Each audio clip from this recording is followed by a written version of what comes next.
Hello, welcome to the Talking City podcast, coming to you from the Manchester Evening News. Today we're talking all things FA Cup. City are in the FA Cup semi-finals for, is it the seventh year running? 6th year running. And that's a new record for a team that's done it in successive years. It's the 18th time Pep Guardiola will take City to Wembley in a cup competition. Not too bad. Not the most interesting game, but we'll try and make this podcast a little bit more interesting than that 90 minutes was in the quarter-final. My name's Joe Bray, joined by Simon Bajkowski. What do we make of that? Because it was good in the sense that City were in complete control, but it wasn't quite United Liverpool in terms of excitement. No, well, not every team can set their midfield up the way that Erik ten Hag manages to set his Manchester United midfield up. It was a very good win. To talk in cliches, it was Newcastle's cup final. They insist that they will have every chance of making European football via the league, but having been in the Champions League this season and then down in 10th, I think they are in the league. Not very much going for them, a lot of injuries, this was their big chance to get to Wembley and have some glory this season, and City shut them down very effectively. Yeah, there was a bit of sort of fight from Newcastle in the opening 20 minutes. They were quite good on the break. It was quite end-to-end. That bit was good to watch. And then Bernardo has a shot and it deflects over the goalkeeper, and it was kind of game over, wasn't it? Yeah, I mean, it gets to 2-0 with another deflection, and, Isak has a chance that he, on the half volley, that is a really good save from Stefan Ortega. Gets better every time you watch it. That Yeah. And then, after that, Newcastle didn't really have much, but they had kind of in that opening stages, they had troubled City with their pace, and, Gordon versus Guardiola looked like a battle that Gordon was going to win, really. So credit to City for just kind of taking control of the game. It felt like, not just the goals that City scored in the first half, it was kind of two in the opening half hour, but the manner of the goals, with them both being deflected in, kind of just sort of sucked all the hope and dreams out of Newcastle, and they didn't really get going again. I think you need a bit of luck against City if you're going to beat them, and that was complete. I think Eddie Howe said the football gods were against them. And some of the questions to him was, you're unlucky, weren't you, because there were 2 deflected goals, but City would have won anyway because they were just so on top. They would have found a chance, surely. Yeah, well, that's what, I mean, the good thing about the City performance was that they kind of stayed compact when they needed to, and Newcastle was sort of showing flashes of threat. And then when they went forward, they were clinical, and, I know they're deflected in, they weren't particularly great shots, but you create the opportunities for those things to happen. Newcastle couldn't complain at all with losing, because they just didn't do enough to trouble City, in part because City didn't let them. And I think, I'm just trying to find the stats, I think Newcastle only had 2 shots. So... Yeah. Well, if you're going to beat City, 2 shots, 1 on target. I imagine the possession probably ended up 75-25, but in the first 20 minutes it was up 82-83, and I remember City had that against Benitez's Newcastle, I think, when maybe Jamie Carragher called it anti-football a few years ago, and it didn't feel like Newcastle were playing anti-football or even being sort of dominated. It was just that City were so good and had so much of the ball. Your match report was focused on City being good at being boring. I'm not sure it was. To potentially paraphrase. I'm not sure it was. In terms of, you have to be so good to make these games so sort of one-sided and controlled. Yeah.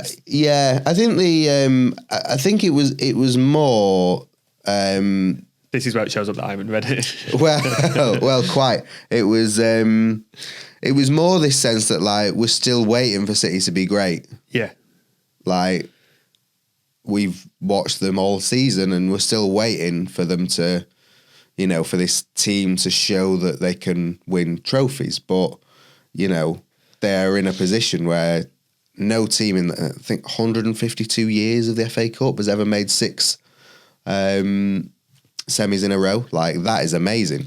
Like, it's an amazing achievement, and you can't dismiss that very easily at all. And, you know, City are in a position where they get to the end of March and the treble is still on. And they won the treble last year, so why is the treble still on again? Like, that is amazing. And so while we keep waiting to sort of feel like City are amazing this season, sort of actually they've done pretty amazing work to get to where they are and stay where they are. It only takes one game for it to all fall apart. Look at Liverpool. The quad is over. After, you know, a defeat. The quad that wasn't a quad. Yeah, after a defeat against the United team that had kind of Anthony at left back and Bruno Fernandes at centre back. Yeah. So we can talk about Newcastle having injuries and it being, you know, not the most interesting game, but City did what they needed to do, and their treble, the treble, is still on. And so, you know, as much as we haven't quite seen the brilliance from them this season, they have still done brilliantly. I think that's sort of, Guardiola always says that, doesn't he? That the consistency, and he'll tell you how many years they've been in the quarterfinals of the Champions League or the semi-finals of the FA Cup, and that's what matters to him most, because he knows that when you get in those positions, then you're only a game or two from winning them. Yeah, and it doesn't feel like their FA Cup record's great. You know, because they won the League Cup so often. The FA Cup's always been a disappointment, but you know, so they won it in 2019, and then 3 successive semi-final exits, which were all in their own way very disappointing. But then they've won it in 2023, and now they're in the semis again. So that's 6 semis in a row. I think they were semis in the Pep's first season as well. So like, saw something saying he's reached the semis of the sort of major domestic cup in 13 out of 15 years as a manager. So like, again, he's had some of the best teams, but it's still incredible consistency, and a consistency that kind of, you know, Jurgen Klopp hasn't got close to doing, and other managers haven't got close to doing. So it really is quite impressive. He actually referred to those semi-finals in his post-match press conference, that semi-final is always after the second leg of the Champions League quarter-final. Yeah. And a lot of those have come away from home. They've been quite taxing. They've been quite emotional, and they've had to put a lot of effort into those quarter-finals and then go to Wembley. And that's possibly one of the reasons why they've not beaten Chelsea, Arsenal, Liverpool. It's going to happen again this season. We know that they've now got Chelsea in the semi-final. They'd have preferred Coventry surely out of the lot, because, I mean, last year I think he was quite happy that they got Sheffield United. Yeah. But I think you'd also prefer Chelsea over Man United. Yeah. Of those. Yeah, probably. I don't think there's much in between Chelsea and United. I suppose Chelsea are a bit more inconsistent, but Chelsea have caused them far more problems than United have. You know, you're looking at 2-3-0. Is it 3-0? 3-0 and 3-1. Yeah. So, you know, United haven't come close to touching them all season, so I think that will be a straightforward. I just think the emotion of, a bit like the final last season, United at Wembley. Yeah. But again, City won that final comfortably. Yeah. So, you know, and there's been a bit of sort of, you know, it's all set up for a United final potentially again. And if it is, then yeah, I'm sure they'll go about it the same way. But it is really difficult to get that balance between going through in the Champions League quarters and still putting out a very good team in the FA Cup semi. I think Guardiola's put out kind of too weak a team in the FA Cup semi in those years when they lost. But also they're kind of more used to winning now in the quarterfinal stage when they weren't. So that should kind of help them as well. And the fact that the Real Madrid game is at home. Well, he said that, Guardiola. He made the point that they've not got to finish on Wednesday night, then come back on Thursday, recover. Yeah. 1 day training for a Saturday game. Yeah. They can just take care of it a bit more.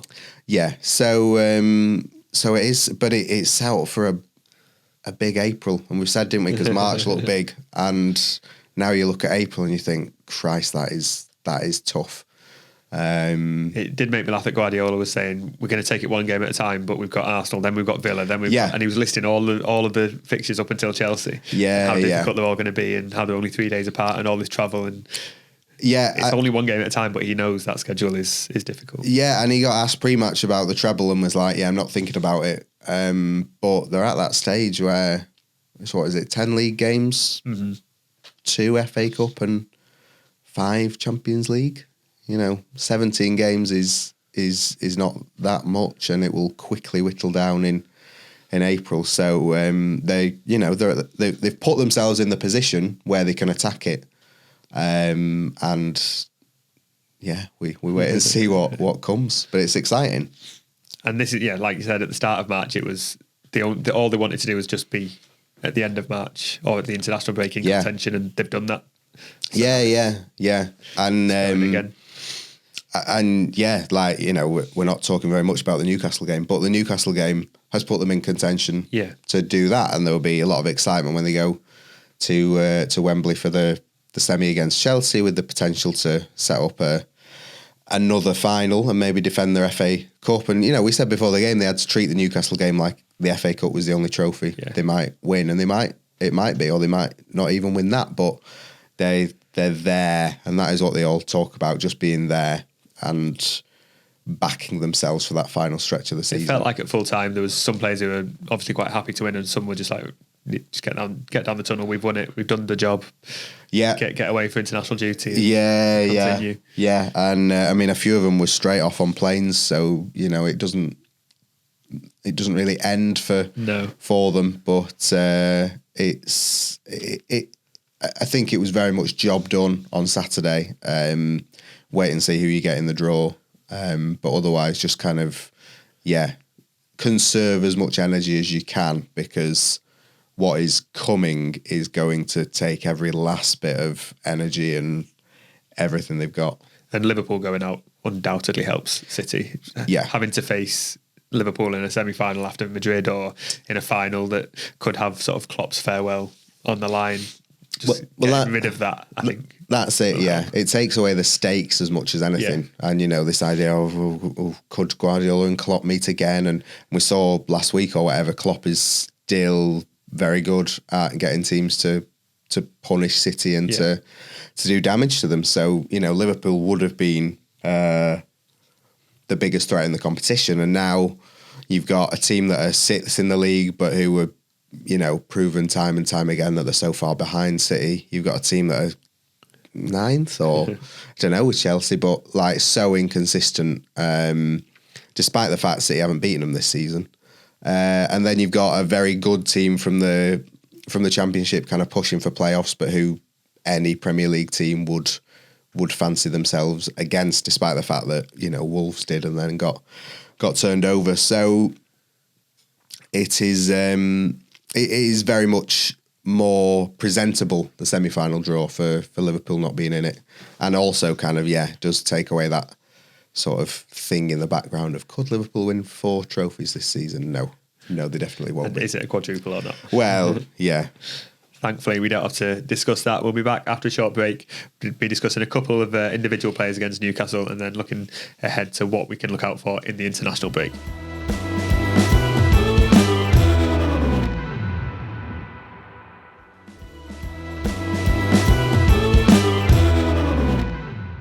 Hello, welcome back to the Talking City podcast. Before we move on from Newcastle, a couple of performances of note. Bernardo got the 2 goals. They weren't his, they were his goals, but they were both deflected. But it's another game where he's sort of quietly become quite influential. I think he's been one of the most consistent players all season without actually being sort of spectacular or creating all the headlines. Yeah, I think he's up there for top 5. He's just so versatile, isn't he? Like, him playing can sort of be on the right, he can be on the left, he can drop back alongside Rodri, he can move into the middle to allow someone else to go out wide. He really can do it all. We saw him at left back last season for a bit. The big thing with him that Pep has always said is, if you want to be kind of Ballon d'Or level, you've got to score goals. And he scored 2 on Saturday. Grealish was sort of trying to take them off him, but he scored them nonetheless. It's one of those, you've got to sort of be there taking those positions. And it was quite nice to see him having shots. I think he is kind of... He does have more shots than than some other players, but sometimes with City, with the way they attack, they can get sucked into kind of wanting to try and score the perfect goal. Whereas, I think Bernardo's better than most for kind of trying shots in the box and seeing what comes off. I think he's up to 9 goals for the season now. So if he can hit double figures, he'll be very happy. I feel like Phil Foden, we've spoken loads about him in that number 10. Alvarez has had good form, bad form. De Bruyne's come back and scored loads of goals and got loads of assists. Bernardo's just been there and he's been moved around to accommodate all of those players, but he's almost always been in that lineup because he is so important and can do that sort of versatility, utility player. Yeah. And, you think back to last summer when, again, there's a possibility he can leave and they get him to stay and sign a contract extension. That has to go down as one of the best decisions they managed to pull off last summer. And again, we spoke a lot about keeping Kyle Walker at the time, but Bernardo was kind of as important. And you look ahead to the rest of the season and you think back to what he did against Real Madrid last year, and you think he will be very important again in this quarter final. I was speaking to Ruben Dias about Bernardo a few weeks ago, and he was sort of saying, Bernardo has this reputation of being a joker, and they all take the mick out of him and whatever he was like. But when push comes to shove, you want Bernardo Silva in your team. You want 11 players like Bernardo Silva in your team. He's an absolute warrior, runs himself into the ground, and is really, really skillful and talented and intelligent. And he will take deflected goals all day long, but he does so much for this team and is gonna be pivotal again for the running, because if you pick any kind of best 11 for these upcoming games, Bernardo Silva makes it every time. And you could ask 5 people to pick it and he could be in 5 different positions, but he's in there, isn't he? Yeah. Another player who might be creeping his way in there is Mateo Kovacic. A couple of really good performances, and I think he's showing that he can play next to Rodri and just create that balance, and it's becoming harder to argue that he shouldn't be in the strongest 11. Whoever you take out, I don't know. Yeah, it's nice for Pep to finally follow our advice. We've been saying it for a few weeks. Yeah.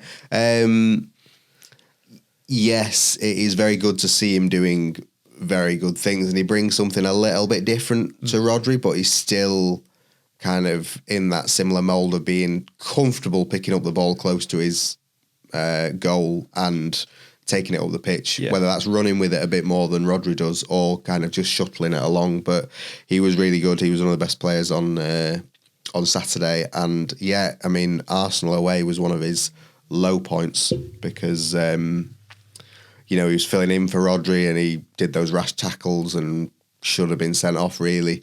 But he's worked his way back in, and I think he's right up there to start against Arsenal next week. I think that was as close to a performance of Ilkay Gundogan standard than we've seen. He's not exactly the sort of carbon copy, but there was a couple of just twists and turns out of trouble that he did. I was like, that's what Gundogan did. Yeah, and sort of picking the ball up, those second balls that Gundogan always did, just quietly and just kept the pressure on. Yeah, he's not Gundogan, and he won't be Gundogan, and he wasn't signed to be Gundogan, and yet he is the closest thing to Gundogan they have. Just a really tidy player. Kind of goes under the radar a bit, but he was really kind of used the ball just really well on Saturday and when he came on at Anfield. And it is hard to sort of stand out in this City team, and he's done it, so fair play to him. I think he's got better as the season's gone on, and also he just does that job quietly, and you need that in a team where you got Haaland and De Bruyne and Foden and all these fancy players who do amazing things. You need a Rodri and a Kovacic, I think, sometimes just to keep things ticking and keep the tempo as well. Yeah, and I think, if Grealish is fit, then Grealish is probably the biggest threat to Kovacic, because Grealish and Bernardo on the wings can both kind of come in and help Rodri. But without Grealish, I think Kovacic is definitely the best bet to give the team the balance that they need, because ahead of them, there's still a bit of kind of, it can work really well, but it can look a bit of a mess with kind of Foden floating and Silva and Alvarez and Haaland and things like that. The final sort of individual player I want to ask you about is Jeremy Doku. I thought this was one of his best performances, but he was in a bit of a different role because he was floating inside and running through the middle and causing trouble that way. He still got to work on that end product, and he was unlucky with a couple of shots. In another world, he could have had 3 goals in the last 2 games. But I just thought he was a bit more proactive, and the tactical side of it and the positional awareness was a bit better, but your face suggests you don't necessarily agree. No, I agree with you. I thought he played well. You thought he played well. But again, I got quite a few comments from people afterwards saying, where's his end product? Where's his end product? Yeah. And saying that, you know, he hadn't played well at all. So it's interesting how people see it. I mean, I think both over the course of the season, both of us have kind of lamented his lack of end product. But I didn't necessarily watch it on Saturday and think that. I more thought, oh, he's actually doing really well, making kind of important runs and dribbles, and you know he is really happy with how his season has gone. I think he's because he started so well, he just set such huge expectations for himself, and has then found it difficult to match those. But for a kind of a young player and a young wide player with his first season under Guardiola, he's done pretty well. And I think when you see him moving in kind of through the middle and trying different things, it kind of shows that he's listening and he's learning in training, which is the biggest thing, you know, you can ask for. And you could see Guardiola was very happy with him, and he'd pull him to the sidelines and say, this is where I want you to be. And then Doku did it and created a chance. And I think that through the middle role, it's not going to happen every time, but the fact that he had that space and he could take on 2 defenders rather than just one fullback, there was different opportunities, and he didn't have that final pass again, but I don't think it's the end of the world. I was looking during the game, he got 3 goals and 6 assists in his first 12 games, and he's got 1 goal from his next 19 and no assists. That's not great. No. But I think like Jack Grealish, the whole thing was at the start was he's not scoring enough. And then the realisation was he's actually playing a different role for the team. And I think Doku will be judged on goals more. Yeah. But I think on Saturday it was more of the team role that he was being asked to do. Yeah, I think if you look beyond goals and assists, you sort of think, is this player playing well? Are they helping the team? And I think too many of Doku's performances in the second half of the season, you haven't been able to say he's played well or helped the team. But in the last 2 or 3, he's been much better. And, you know, there've been times when Pep's gone spare at him when he started or when he's come off the touchline. But like you say, at the weekend, it was a lot more kind of engaged and constructive. And yeah, you know, I don't think he's kind of put himself ahead of Grealish, but he doesn't have to if Grealish isn't playing, really. But if, say, you've got the 2 Real Madrid games and Luton at home in between, that looks like a perfect game where you can probably start to trust players like Doku a bit more and say, go and win this game for us. Yeah. And, you know, if not, play the last 20 against Real Madrid or whatever and, you know, take on some tired legs, which is not a role that anybody wants to play, but is an important role nonetheless and might be the difference in a tight game such as that. So I think Doku has played himself back into contention for those kind of roles over the last few weeks.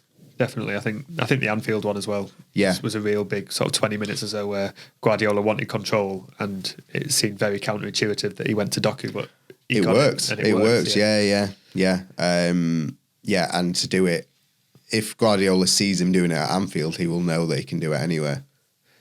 Doku will go off to Belgium now, and a lot of players will go off to international teams. It's the final international break before the Euro, so all these players have a lot to play for in terms of their own roles in their own teams. But Guardiola sort of made it not clear, but put a bit of pressure on to say there's quite a lot of big fixtures ahead, and these are only friendlies, and be a bit careful and manage. And I can't remember the exact phrasing, but he's like, be a bit sensible with how you're treating it. He often says, don't come back injured. Yeah. Now he's basically saying, don't play, is he? I don't think he'd ever say that. Be sensible. No, we spoke to Rodri and he said they'd spoken about it in the dressing room and said, yeah, like, you know, we're playing friendlies. Like, you know, you don't want to, of course you're going to put in an effort, but like, they've made it clear, everyone has made it clear at City, like, how big it is when they come back. Yeah. What they have to play for, and what they have to play for is so much more important than 2 friendlies.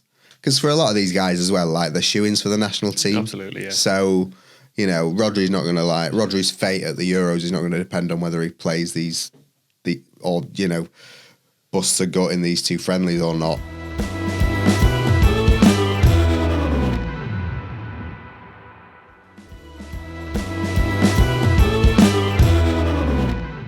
I think the question was in response to a question about Erling Haaland from a Norwegian journalist of would you prefer that he wouldn't play? Yeah. And Pep said he's not my player anymore. I can't control if he plays or not, but think about it.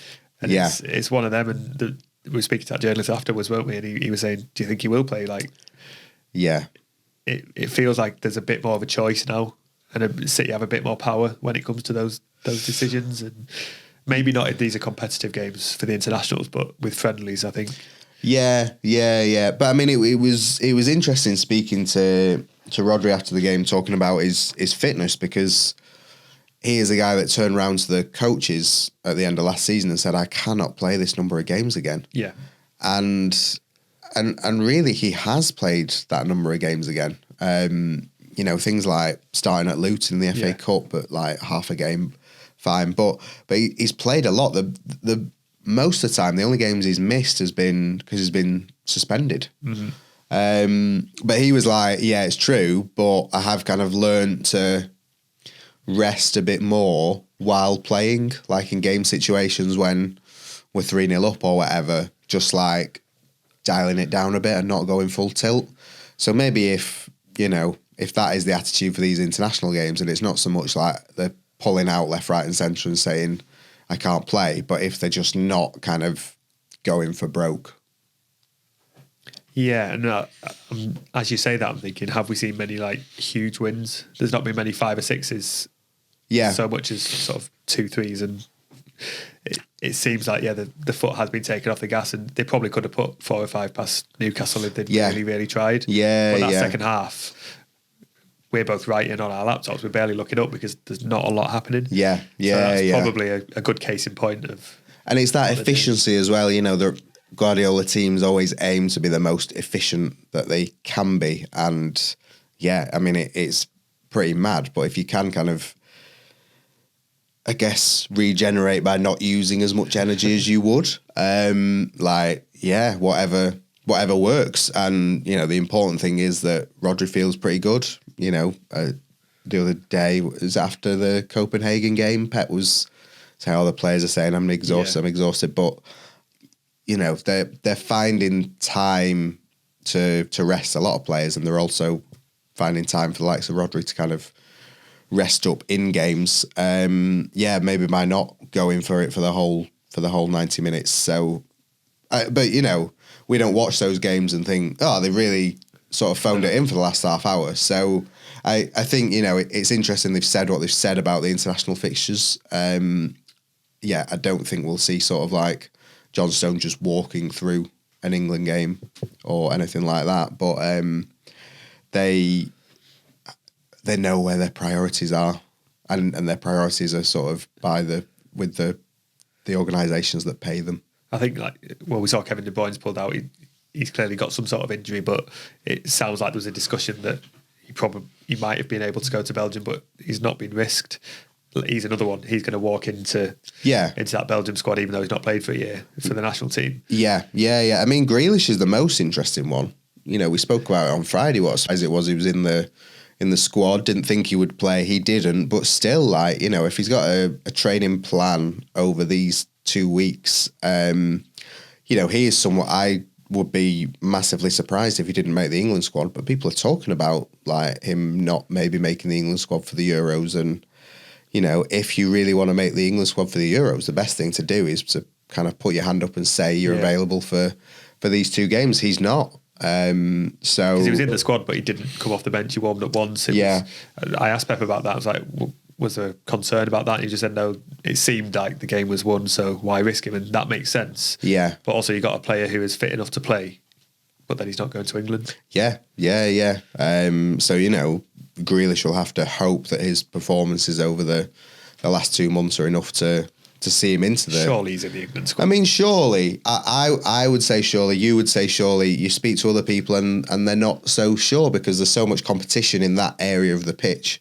And you've got players like, Bowen and Gordon who are in good form. You've got Rashford who can sort of play as a striker if need be, if you're not going to take as many strikers. Saka, Foden, all this competition. It would seem lunacy to not take one of the players who makes the best team in the world as good as they are. And has won elite games on European. Yeah. But he's not in, he's not in the squad and others are, and others may take opportunities in these two games. And he's always struggled to get those starts for England, hasn't he? Yeah. So, I would be surprised. I wouldn't be shocked, I don't think, as much as I would think it would be like a shocking decision not to take him. Yeah. Like, I could see why Southgate may decide to take him because, Jordan Henderson's got to go, hasn't he? So, you've got to find room elsewhere. I would say not being in this squad probably strengthens his case because if he had a point to prove, surely they'd say, like you say, Grealish would want to go, Southgate would want to look at him. If there's any doubt and they're just saying, do you know what, let's get you back fit. Yeah. Well, because we know that you know the system, we know where you fit in. That's why it's interesting, but it was sort of like glossed over when he wasn't included in the squad because he was injured. Yeah. But then the fact that Pep came out and said he's fit and included him in the... Yeah. And, if he is fit and he's fit to train, like, even why isn't he doing his kind of training programme at St George's Park with England even and sort of, still being part of the group and in the setup and showing his face, that kind of... Yeah, because surely they'll be learning a lot or getting a lot of finalised plans. Yeah. So, it's a bit of a surprise, but it does show kind of City's approach of, prioritising themselves at a time when they don't have much control over where the players go or how much they do. It'll be interesting over the international break. We've not got some players playing, but we do have others. Phil Foden playing the centre for England, that sort of thing. And as Guardiola will be looking, he says he won't be watching. He's going back to Catalonia. He doesn't want to be in the Manchester rain, but he'll be very keen to make sure that none of his players get injured. We'll be back, I think, on Friday or next week to discuss what's been going on. A couple of other things that we've not yet decided we'll talk about, but we will be back midway through this international break, and in the meantime you can follow us on WhatsApp. We are putting lots of updates in there, breaking news, comments, that sort of thing, straight to your phone, so you don't have to come looking for us. We will come looking for you to tell you all the latest on Manchester City from the Manchester Evening News. As ever, like and subscribe, give us a follow us on social media, and give us a review if you can. Thanks for joining us, and we'll be back soon.